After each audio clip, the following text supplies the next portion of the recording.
അല്ലാഹു സുബ്ഹാനഹു വ തആല വിശുദ്ധ ഖുർആനിൽ പുകഴ്ത്തി പറഞ്ഞ ഒരാളാ മറിയം ബീവി. എന്തൊക്കെ പറഞ്ഞു?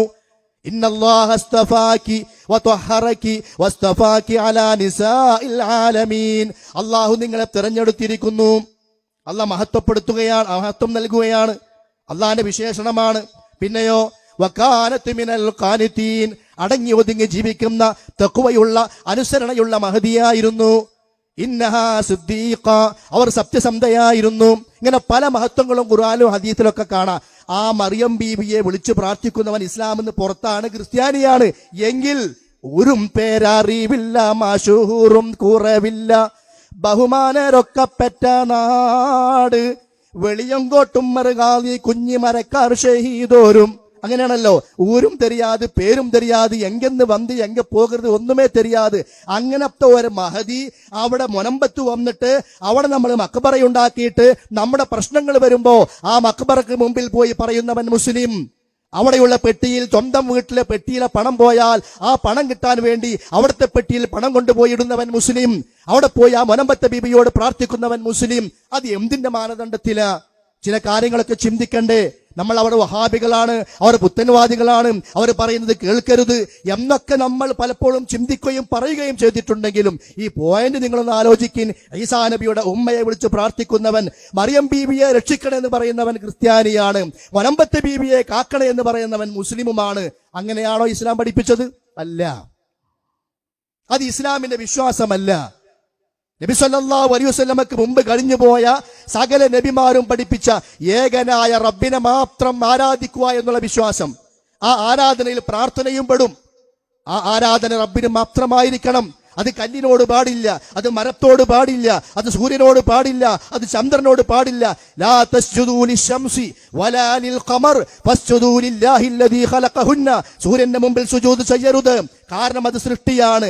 കല്ലുകൾ സൃഷ്ടിയാണ്, മൃഗങ്ങൾ സൃഷ്ടിയാണ്, ഇഴജന്തുക്കൾ സൃഷ്ടികളാണ്, പക്ഷികൾ സൃഷ്ടികളാണ്, അതേ മനുഷ്യരും സൃഷ്ടികളാണ്.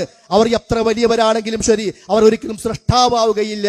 അതുകൊണ്ട് പ്രാർത്ഥന റബ്ബിനോട് മാത്രം, ഇബാദത്ത് അല്ലാഹ്ക്ക് മാത്രം. ഇതാ നബിമാരെ മുഴുവൻ പഠിപ്പിച്ചത്. നബി സല്ലല്ലാഹു അലൈഹി വസല്ലം മക്കയിൽ വന്നു.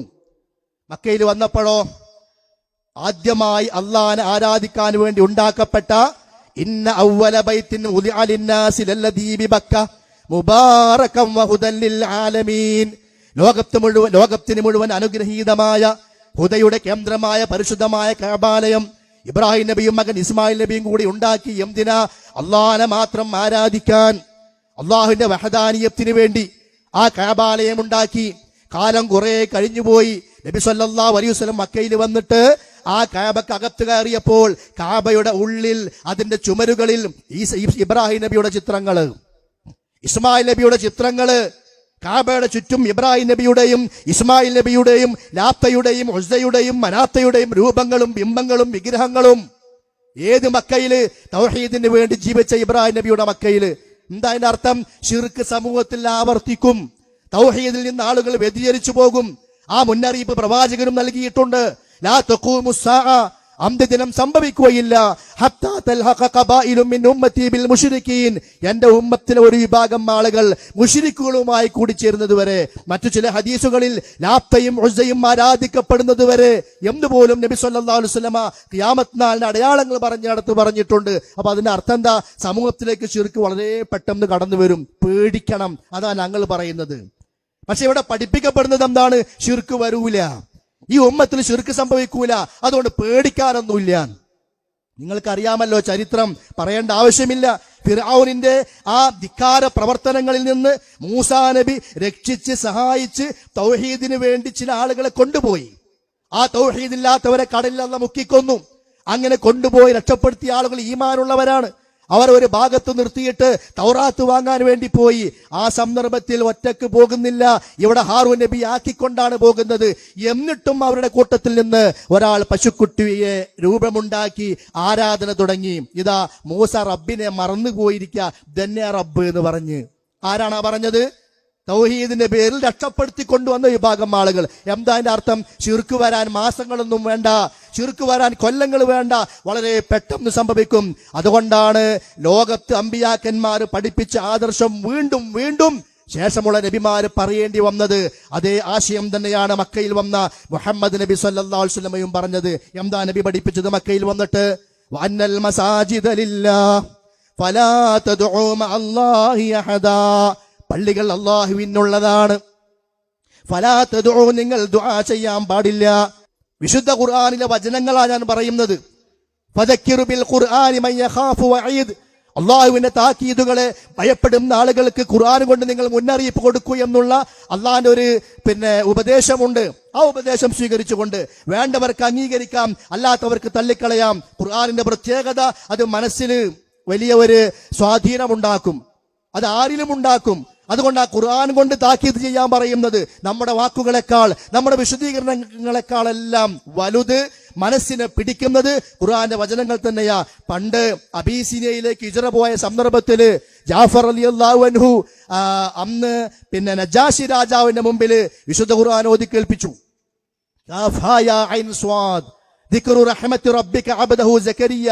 അതിങ്ങനെ ഓതിയിട്ട്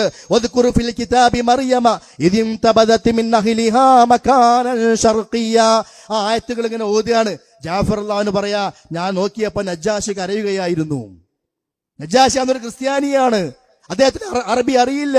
എന്നിട്ട് പോലും അറബി ഭാഷയിലെ ഖുർആൻ കേട്ടിട്ട് നജാശി കരഞ്ഞിട്ടുണ്ടെങ്കിൽ അത് ഖുർആനിന്റെ പ്രത്യേകതയാണ്. അതുകൊണ്ട് തന്നെ ആ നജാശി പിന്നീട് മുസ്ലിമായതും. ആ നജാശിക്ക് വേണ്ടി മദീനയിൽ വെച്ചുകൊണ്ട് നബി സല്ലല്ലാഹു അലൈഹി വസല്ലം നമസ്കാരം നിർവഹിച്ചതും ഞാൻ പറഞ്ഞു വന്നത്, വിശുദ്ധ ഖുർആനിന്റെ വചനങ്ങൾ ഓതി കേൾപ്പിക്കുമ്പോൾ ഇത് റബ്ബിന്റെ വചനമാണ് ഈ പറയുന്നത് എന്ന ബോധത്തോടു കൂടി മനസ്സിലാക്കുക. നമുക്കിവിടെ വാശി വേണ്ട, വാശിയും മുതിർവും വേണ്ട. ഞാനും നിങ്ങളുമൊക്കെ നാളെ മരിക്കാനുള്ളവരാണ്. എല്ലാവരും റബ്ബിന്റെ കോടതിയിൽ എത്തിക്കഴിഞ്ഞാൽ നമ്മളെല്ലാം അടിമകളാണ്. അവിടെ പിന്നെ വലിയ വലിയ ആളുകളില്ല. അവിടെ അധികാരമുള്ളവൻ, പണമുള്ളവൻ, അല്ലെങ്കിൽ മേൽക്കോയ്മയുള്ളവൻ, അങ്ങനെ ഒന്നില്ല. എല്ലാവരും അടിമകളാണ്. അതുകൊണ്ട് ആ റബ്ബ് നമ്മിലേക്ക് അയച്ച വിശുദ്ധ ഖുർആനിന്റെ വചനങ്ങൾ അത് കേൾക്കുക, അതിന് ഓരോ വാക്കുകളുടെയും അർത്ഥങ്ങൾ ശരിക്കും മനസ്സിലാക്കുകയും ചെയ്യുക. അല്ലാഹ് നമ്മോട് പറയാണ്, വഅന്നൽ മസാജിദ ലില്ലാഹ്, പള്ളികൾ അല്ലാഹുവിനുള്ളതാണ്. ഫലാ തദ്ഉ, നിങ്ങൾ ദുആ ചെയ്യാൻ പാടില്ല.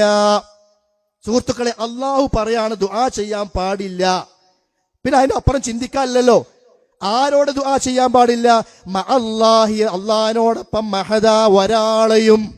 അതിൽ മലക്കെന്നില്ല, അതിൽ ജിന്നെന്നില്ല, അതിൽ വലിയെന്നില്ല, അതിൽ ബീവി എന്നില്ല, അതിൽ ഖുതുബുൽ അഖ്താബ് എന്നില്ല, അതിൽ ഖുതുബുൽ ആലം എന്നില്ല. ആരെന്ന വ്യത്യാസമില്ല. അഹദ, ഒരാളോടും നിങ്ങൾ ദുആ ചെയ്യാൻ പാടില്ല. ഇത് റബ്ബിന്റെ നിരോധനമാണ്. ഇതാ നബി സല്ലല്ലാഹു അലൈഹി വസല്ലം മക്കയിൽ പറഞ്ഞത്. പിന്നെയോ വീണ്ടും വിശുദ്ധ ഖുർആൻ അല്ലാഹു തആല പറയാൻ, ദാലിക ബി അന്നല്ലാഹ ഹുവൽ ഹഖ്, അല്ലാഹുവാണ് ഹഖായുള്ളവൻ. വഅന്നമാ യദ്ഊന മിൻ ദൂനിഹിൽ ബാത്തിൽ, ആ റബ്ബിന് പുറമെ നിങ്ങൾ ആരോട് ദുആ ചെയ്താലും അതെല്ലാം ബാത്തിലുകളാണ്, അതെല്ലാം നിഷ്ഫലമാണ്. വഅന്നല്ലാഹ ഹുവൽ അലിയുൽ കബീർ, അല്ലാഹു തആല അലിയാണ്, കബീറാണ്, ഏറ്റവും ഉന്നതനും മഹാനുമാണ്. വിശുദ്ധ ഖുർആനിലെ ഏത് ആയത്തെടുത്താലും അന്ന് നബി സല്ലല്ലാഹു അലൈഹി വസല്ലം നടത്തിയ പ്രബോധനത്തിലെ വിഷയങ്ങൾ എന്താ കാണുക? നിങ്ങൾ ഇബ്രാഹിം നബിനെ വിളിച്ചോ എന്ന് കാണുമോ? ഇല്ല. എങ്കിൽ ഇന്ന് നമ്മുടെ ഉസ്താദുമാരൊക്കെ പറയുന്നത് ശരിയാണെന്ന് സമ്മതിക്കാമായിരുന്നു.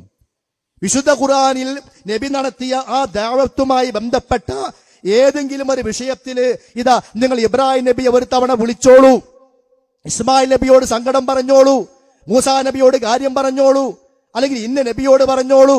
അവർ മരണപ്പെട്ടവരാണെങ്കിലും അവർ നമ്മെ കാണുന്നു, അറിയുന്നു, കേൾക്കുന്നു. അവർക്ക് മുഅ്ജിസത്തുകളുണ്ട്, അവർ ഗൈബറിഞ്ഞിരുന്നവരായിരുന്നു. അതുകൊണ്ട് എല്ലാം ചോദിച്ചോളൂ, ഒരു പ്രശ്നവുമില്ല എന്നെങ്ങാനും മക്കയില് അള്ളാഹുവിന്റെ പ്രവാചകൻ സല്ലല്ലാഹു അലൈഹി വസല്ലം ഒരിക്കലെങ്കിലും പറഞ്ഞിട്ടുണ്ടോ? ഇല്ല.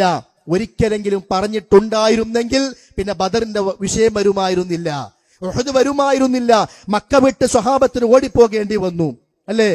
സ്വഹാബത്തിന് ഏറ് കിട്ടി, പ്രവാചകന് പോലും ഏറ് കിട്ടി, ശരീരത്തിൽ നിന്ന് രക്തമൊഴുകി. ഉഹദിൽ പ്രവാചകൻ ശത്രുക്കൾ കുഴിച്ച വാരിക്കുഴിയിൽ വീണ് പ്രവാചകന്റെ കാലിന്റെ മുട്ടുപൊട്ടി. എന്തിന്റെ പേരില? മക്കത്ത് ആരുടെയെങ്കിലും ഇവര് മോഷ്ടിച്ചോ? ആരെങ്കിലും തല്ലാൻ പോയോ? എന്തെങ്കിലും പ്രശ്നം ഉണ്ടാക്കിയോ? ഇല്ല. പ്രാർത്ഥന റബ്ബിനോട് മാത്രം എന്ന് പറഞ്ഞതിന്റെ പേരിൽ, ഫലാ തദ്ഉ മഅല്ലാഹി അഹദ, അല്ലാഹുവിനോടൊപ്പം മറ്റൊരാളോടും പ്രാർത്ഥിക്കാൻ പാടില്ല എന്ന് പറഞ്ഞതിന്റെ പേരിൽ. അങ്ങനെയല്ലേ ബദ്രീങ്ങൾ ഉണ്ടായത്? അതിന്റെ പേരിലല്ലേ ബദർ ഉണ്ടായത്? മഹാനായ ബിലാൽ റളിയല്ലാഹു അൻഹു ഒരു ചരിത്രം നമ്മളൊക്കെ പറയാറുണ്ട്. പറയാൻ എളുപ്പമാണ്. മണലാരണ്യത്തിൽ മലർത്തിക്കിടത്തി വലിയ പാറക്കല്ല് നെഞ്ചത്ത് കയറ്റി വെച്ച് അറബികള് അവരുടെ കുട്ടികൾക്ക് വലിക്കാൻ കൊടുക്കുകയാണ്, കയറ് കെട്ടിയിട്ട് വലിച്ചോളൂ നിങ്ങൾ ബിലാലിനെ മണലിലൂടെ. പക്ഷെ ഇടക്കിടക്കൊന്ന് പറയണം, യാ ബിലാൽ ഉദ്കുരിൽ ലാത്ത വൽ ഉസ്സ, ബിലാലെ വിളിക്കോ ലാത്തയെ, വിളിക്കോ ഉസ്സയെ. ഒരു തവണയെങ്ങാനും ലാത്തയെ അന്ന് ബിലാല് വിളിച്ചിരുന്നെങ്കിൽ, ഒരു തവണയെങ്ങാനും ഉസ്സയെ അന്ന് ബിലാല് വിളിച്ചിരുന്നെങ്കിൽ അവർക്ക് ആ മണലിലും എഴുന്നേറ്റ് പോരാമായിരുന്നു, പ്രയാസങ്ങൾ സഹിക്കേണ്ടി വരുമായിരുന്നില്ല.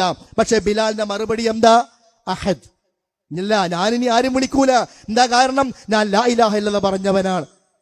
ഈ ഒരു വിശ്വാസമാണ് നബി സല്ലല്ലാഹു അലൈഹി വസല്ലമ മക്കയിൽ പഠിപ്പിച്ചതും ആ വിശ്വാസത്തിലാണ് ജനങ്ങളെ വളർത്തിയെടുത്തതും. അപ്പോ വിശുദ്ധ ഖുർആനിൽ പ്രവാചകൻ നടത്തിയ ആ ദഅവത്ത് മുഴുവൻ റബ്ബിനോട് മാത്രം പ്രാർത്ഥിക്കുക എന്ന ആശയം പറഞ്ഞുകൊണ്ടാണ്. അവസാനിച്ചില്ല.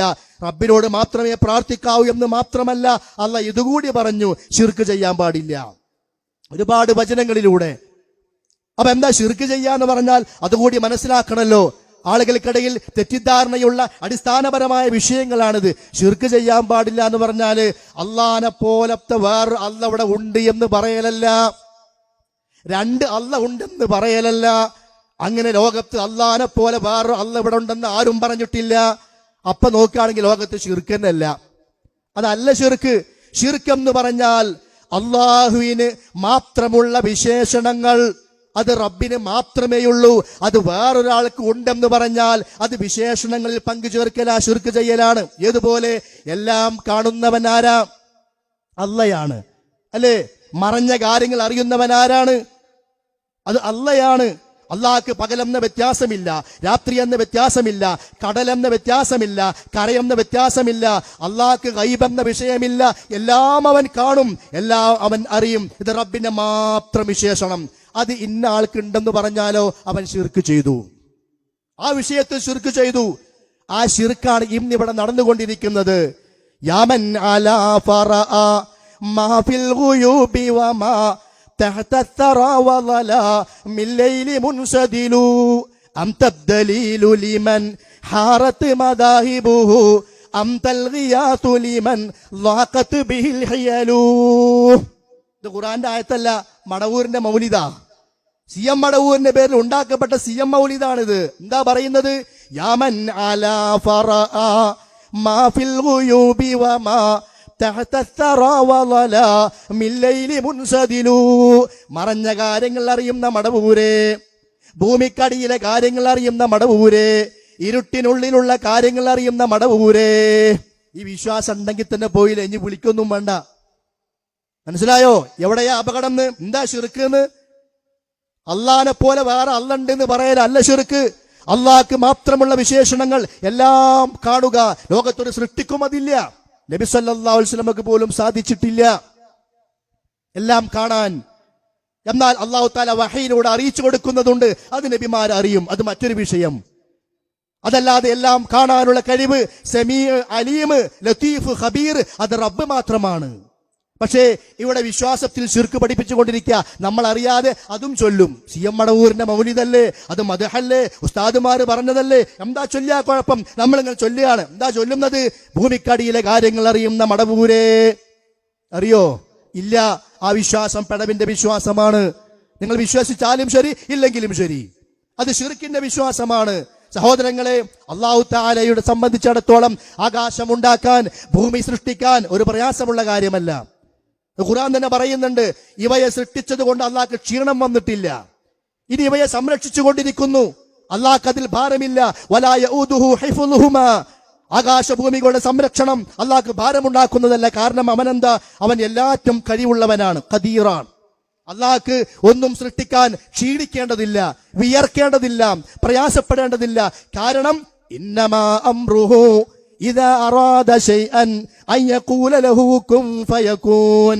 അല്ലാഹ് ഒരു കാര്യം ഉദ്ദേശിക്കുകയും ഉണ്ടാകി എന്ന് പറയുകയും ചെയ്താൽ ഉടനെ അത് ഉണ്ടാവുകയാണ്. അത് അള്ളാഹു അതിലിങ്ങനെ പണിയെടുക്കേണ്ട ആവശ്യമില്ല. അത് റബ്ബിന്റെ പ്രത്യേകതയാണ്. കുൻ, ഉണ്ടെന്ന് പറഞ്ഞാൽ അത് ഉണ്ടാകും. ആ വിശേഷണം ലോകത്തൊരാൾക്കുണ്ടെന്ന് പറഞ്ഞാലോ അത് ശിർക്കാണ്. അത് അംഗീകരിക്കാൻ സൽബുദ്ധിയുള്ള നമ്മൾ തയ്യാറാകണം. കാരണം ഇത് പരലോകത്തിന്റെ വിഷയ. നമ്മളൊക്കെ ദഫ് മുട്ടിക്കൊണ്ട് മുഹിയബ്ദിമാല പാടാറുണ്ട്, അല്ലേ? ഭക്ഷണം പാകം ചെയ്ത് മുഹ്യദ്ദീൻ മൗലിദ് ചൊല്ലാറുണ്ട്. അത് ചൊല്ലുമ്പോ എന്താണ് ഈ ചൊല്ലുന്നത്, ഇതിന്റെ ആശയം എന്താ, അർത്ഥം എന്താ, പലപ്പോഴും ചിന്തിക്കാറില്ല. മുഹ്യദ്ദീൻ മൗലിദാകുമ്പോ അത് അറബിയിലായതുകൊണ്ട് നമുക്ക് മനസ്സിലാകൂല. ഇനി മുഹ്യദ്ദീൻ മാലയാണെങ്കിലോ അത് കുറച്ചൊക്കെ തമിഴിന്റെ ചുവയും അതോടൊപ്പം ആ ദഫിന്റെ ശബ്ദവും പിന്നെ ഉണ്ടാക്കുന്ന അപ്പുറത്തെ ഭക്ഷണത്തിന്റെ മണവും എല്ലാം കൂടി ചേരുമ്പോ ഇത് എന്താ ചൊല്ലുന്നതെന്ന് ആരും ഒന്നും ചിന്തിക്കുന്നില്ല. എന്താ അതിൽ പറയുന്ന ചില വിഷയങ്ങളിൽ പ്രധാനപ്പെട്ടത് ഈ വിഷയവുമായി ബന്ധപ്പെട്ട കാര്യം അറിയോ? അള്ളാഹിനെ സംബന്ധിച്ചിടത്തോളം അവനൊരു കാര്യം ഉദ്ദേശിച്ച് കുൻ എന്ന് പറഞ്ഞാൽ ഉണ്ടാകും. മുഹ്യിദ്ദീൻ ശൈഖോ വേണ്ടിയിട്ട് വല്ലോരു വസ്തുവിനെ നോക്കിയിട്ട് ആകെന്ന് നാം ചൊൽകിൽ ആകും അതെന്നോവർ. ഒരു വസ്തുവിനെ നോക്കിയിട്ട് ആകൂന്ന് മുഹ്യിദ്ദീൻ ശൈഖ് പറഞ്ഞാൽ ഉടനെ അത് ആകുന്ന, അത് വിശ്വസിച്ച് മുഹ്യിദ്ദീൻ മാല ചൊല്ലുന്ന മുസ്ലിമേ, ഇത് നിന്റെ പരലോകത്തിന് അപകടമാണ്, അതുകൊണ്ട് അത് മാറ്റിവെക്കണമെന്ന് പറയുന്നത്. അവ ശിർക്ക് ചെയ്യാൻ പാടില്ല എന്ന് പറഞ്ഞാല് അള്ളാനെ പോലെ വേറെ അള്ള ഉണ്ട് എന്ന് പറയൽ മാത്രമല്ല, അത് ശിർക്ക് തന്നെയാണ്. പക്ഷേ ഇതൊക്കെ അതിന്റെ ഭാഗമാണ്. അള്ളാഹുവിനോട് മാത്രം പറയേണ്ട കാര്യങ്ങൾ റബ്ബല്ലാത്തവരോട് പറഞ്ഞാൽ, അള്ളാഹ്ക്ക് മാത്രം കഴിവുള്ള കാര്യങ്ങളുണ്ട്, അതിനെ അഭൗതികമായ കഴിവെന്ന് പറയാ. ലോകത്ത് എന്ത് നടക്കണമെങ്കിലും അള്ളാഹു കാരണങ്ങൾ നിശ്ചയിച്ചിട്ടുണ്ട്. ആ കാരണങ്ങളുമായി ബന്ധപ്പെടുമ്പോഴാണ് കാര്യം നടക്കുക. എന്റെ അസുഖം മാറണമെങ്കിൽ ഞാൻ ഡോക്ടറെ അടുത്തേക്ക് പോകണം, മരുന്ന് കഴിക്കണം, ഡോക്ടറുടെ നിർദ്ദേശങ്ങൾ കേൾക്കണം. ഈ കാരണങ്ങളൊക്കെ ഞാൻ ചെയ്യുമ്പോൾ അസുഖം മാറുക എന്ന കാര്യം നടക്കും. എന്നാൽ അതൊന്നും ഇല്ലാണ്ട് അള്ളാഹിനോട് പറഞ്ഞാലോ, അള്ള വിചാരിച്ചാൽ എന്റെ അസുഖം മാറും. ആ റബ്ബിന്റെ സഹായം കാര്യകാരണ ബന്ധങ്ങൾക്ക് അപ്പുറത്താണ്, ഡോക്ടറുടെ സഹായം കാര്യകാരണ ബന്ധത്തിനകത്താണ്. രണ്ടും രണ്ടാണ്. അതുകൊണ്ട് റബ്ബിനോട് സഹായം തേടിയാൽ അത് ഇബാദത്താണ്, ഡോക്ടറോട് സഹായം തേടിയാലോ അത് ഇബാദത്തല്ല. എന്തുകൊണ്ട്? ഡോക്ടർ എനിക്ക് മരുന്ന് കുറിച്ചു തരുന്നു, ആ മരുന്ന് ഞാൻ കഴിക്കുന്നു, ആ ഡോക്ടർ പറഞ്ഞ പോലെ ഭക്ഷണം ഞാൻ ചിലതൊക്കെ മാറ്റിവെക്കുന്നു, ഭക്ഷണത്തിൽ ഒരു കുറവ് ഞാൻ വരുത്തുന്നു ഡോക്ടർമാർ പറഞ്ഞതുപോലെ, അപ്പൊ എന്റെ അസുഖം മാറുന്നു. അതെന്തുകൊണ്ടാ? അത് കാരണങ്ങളുമായി ബന്ധപ്പെട്ടുകൊണ്ട് കാര്യം നടക്കല. അതുകൊണ്ട് ആ ഡോക്ടറോട് സഹായം തേടുകയും ചെയ്യാം. ഡോക്ടറെ രക്ഷിക്കണേ എന്ന് പറഞ്ഞു ഒരു രോഗി പോയിട്ട്, അത് ആരാധനയല്ല, അത് പ്രാർത്ഥനയല്ല. എന്നാ റബ്ബെ രക്ഷിക്കണേ എന്ന് പറഞ്ഞാലോ അത് പ്രാർത്ഥനയാണ്. എന്നാ ഈ ഡോക്ടർ മരിച്ച് ആ ഡോക്ടറെ ഖബറിന്റെ അവിടെ പോയിട്ട് ഡോക്ടറെ വയറുവേദനയ്ക്കാണെന്ന് പറഞ്ഞാലോ ഡോക്ടർ മരുന്ന് എഴുതണില്ല, മരുന്ന് തരുന്നില്ല, മരുന്ന് കുടിക്കണില്ല, അതൊന്നുമില്ല, ഒരു കാരണങ്ങളുമായി ബന്ധപ്പെടുന്നില്ല. നമ്മുടെ മനസ്സിലെന്താ? ഡോക്ടർ കേൾക്കും, ഡോക്ടർ കാണും, ഡോക്ടർ അറിയും, ഡോക്ടർ വിചാരിച്ചാൽ എന്റെ അസുഖം മാറും. അപ്പൊ അവിടെ എന്ത് വന്നു? അതിനാണ് അഭൗതികം എന്ന് പറയുന്നത്. അപ്പൊ ആ ഡോക്ടർ കാര്യകാരണ ബന്ധങ്ങൾക്ക് അപ്പുറമായി എന്നെ സഹായിക്കുമെന്ന വിശ്വാസം വന്നു. അതിലൂടെ അവിടെ ഇബാദത്ത് സംഭവിച്ചു, അതിലൂടെ അത് ശിർക്കായി മാറുകയും ചെയ്തു. അതുകൊണ്ടാണ് 850 കൊല്ലം മുമ്പ് മരണപ്പെട്ട, ബഗ്ദാദിൽ മറമാടപ്പെട്ട മഹാനായ മുഹയ്യിദ്ദീൻ ശൈഖ് റഹ്മത്തുള്ളാഹി അലൈഹിയെ ഈ കേരളത്തിൽ നിന്നുകൊണ്ട് വിളിച്ചാൽ കേൾക്കില്ല, വിളിച്ചാൽ അറിയില്ല, ഉത്തരം നൽകുകയില്ല എന്ന് നമ്മൾ പറയുന്നത് കാരണം അവർ മരണപ്പെട്ടവരാണ്, ഭൗതികമായ കാരണങ്ങളുമായുള്ള ബന്ധങ്ങൾ മുറിഞ്ഞവരാണ്. ഇനി അഭൗതികമായുള്ള സഹായം അത് റബ്ബിന് മാത്രമേ കഴിയൂ, ഒരു ശൈഖിനും ഈ ലോകത്ത് സാധ്യമല്ല. ഇതാണ് വിഷയം, ഇതാണ് വിഷയത്തിന്റെ കാതൽ, ഇതാണ് വിഷയത്തിന്റെ മർമ്മം.